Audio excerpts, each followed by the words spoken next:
Hi everyone. Today I wanted to talk to you about hip mobility. So many of us spend a lot of the day sitting down at the desk, and as they say, sitting is a new smoking. Even playing sport can lead to hip stiffness, particularly in sports where you're in the one position or seated for a long period of time, like cycling or rowing. So, what I'd like to do today is start off with a little bit of a pre test to see what your hip flexibility and mobility is like, and then suggest some exercises that you might like to do at home to just increase a little bit more movement through the hip area. So, grab your mat and come and join me.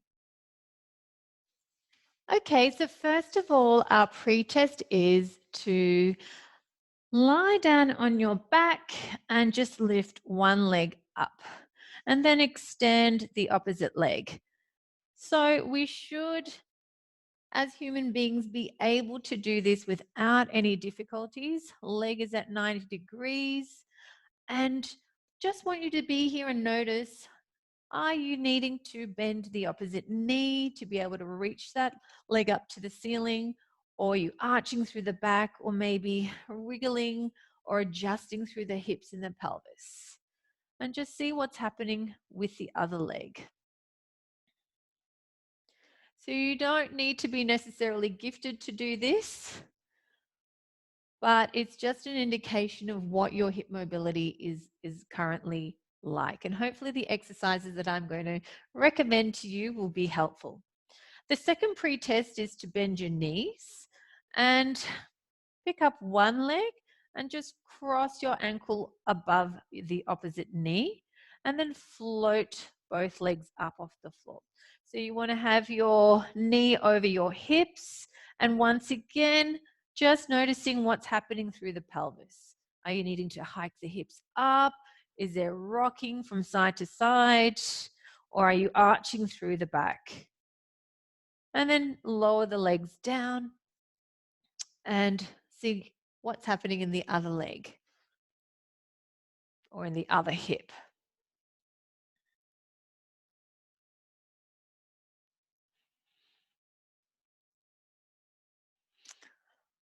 Okay. So from there, I'm going to take you into exercise number 1 for hip mobility. So we go down to the mat and your feet are hip width apart.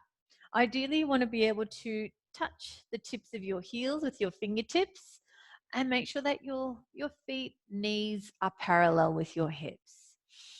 From there, take a breath in. As you exhale, we start to peel the pelvis up from the floor and then gradually lift the lower back and come all the way to the tips of your shoulder blades. Beautifully. So from here, you want to feel a sense of reaching the knees over the toes. Good. Inhale at the top and then exhale to roll down. And we're going to do that 4 more times, taking a breath in and then exhaling to roll up. Good. Feeling a nice stretch through the spine. And maybe getting even a stretch across those hip joints as we roll up. And come back down. 3 more. Inhale and exhale. Peel it up.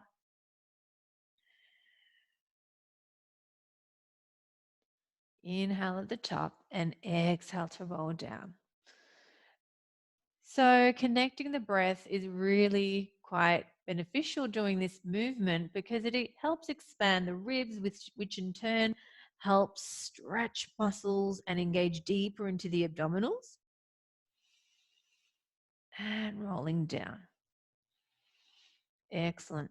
So you might want to notice also as you are rolling up and down, what is happening around your hips? Do you feel like your hips are lifting up evenly, or is one tending to reach a bit higher than the other? So this can tell us a little bit about tightness in that hip area. From here, we're going to come up into our high bridge and then lower your pelvis down till it's just hovering off the mat. So you want to even feel your glutes lightly touching your mat. From here, we're going to take a breath in to prepare. And then as you exhale, we're just going to Lightly lower down the right hip towards the floor. And then exhale, pick up the hip to level it out with the other. Inhale at the top. Exhale down. Good. Inhale, lift back up. So what we're doing here is stretching out the hips.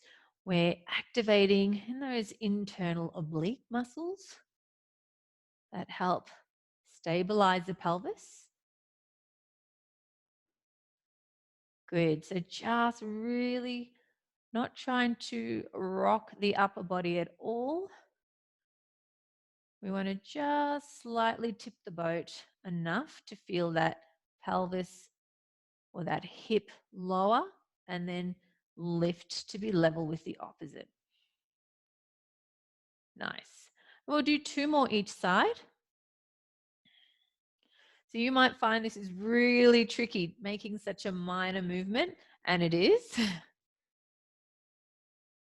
And once again, feel free to put your fingertips on those hips just to make sure that they are level and that you're actually lowering your hips down and not swaying your knee or compensating in some other way. Good. And then level out the hips and then roll the spine back down. Nice. Hug the knees into the chest. Have a quick little stretch. This exercise is quadruped leg extensions. So we're going to come into a quadruped position, knees are hip width apart, wrists are under the shoulders and fingers open wide.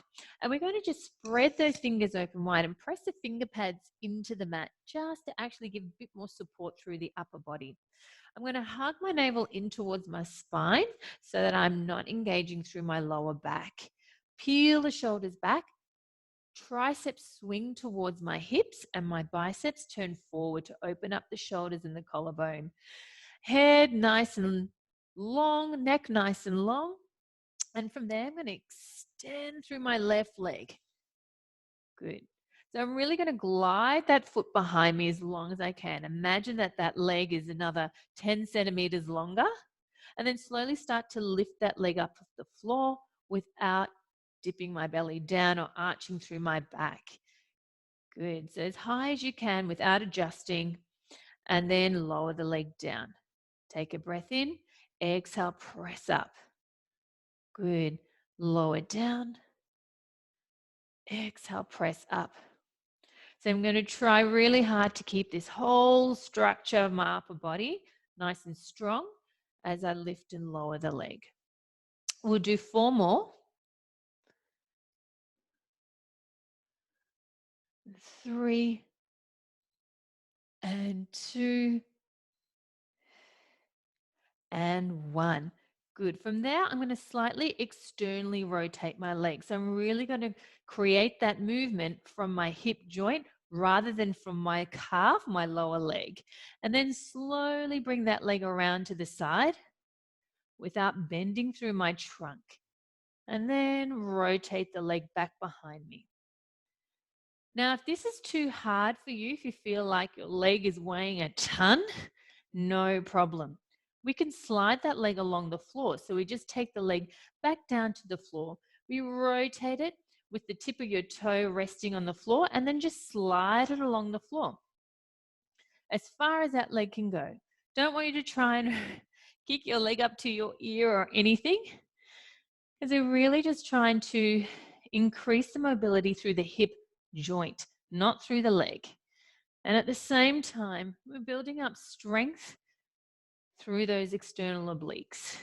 So we do another 4, either sliding a leg along the floor or lifting it up. Good. And 3. And 2.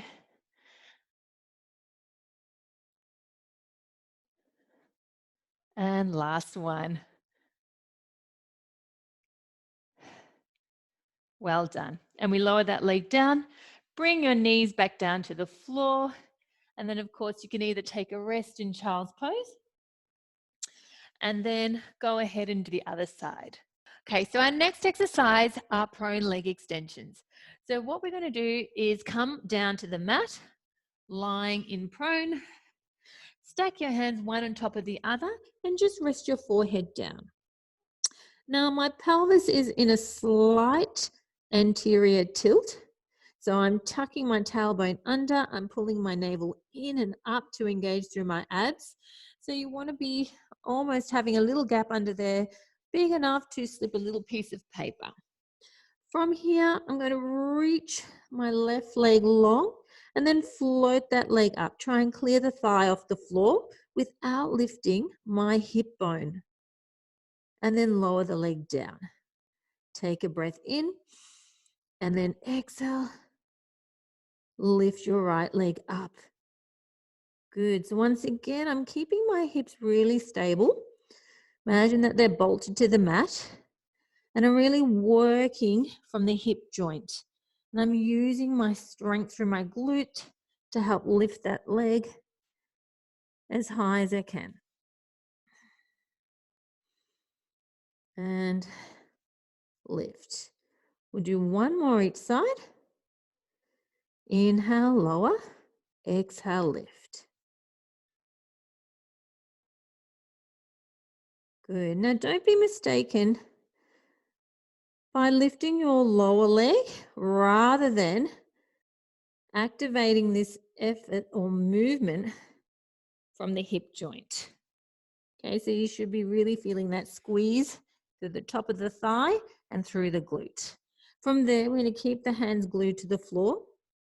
I'm going to float the leg up and just slightly lift your head, neck, shoulders, and upper ribs off the floor. Press down through the hands to really engage through the back body, through the shoulders, and then lower down again. Inhale. So you really shouldn't be feeling anything through the lower back. Try to keep that lower back crease free. And lower down. Inhale. Exhale. Notice how I'm not tipping my head back and looking forward. My gaze is down at my hands the whole time. Good. So really small movements. So I guess we're working more, not just hip extension and hip mobility, but also spinal strength and extension. Beautiful. We do one more each way. Inhale, exhale, lift. Inhale, down, exhale, lift.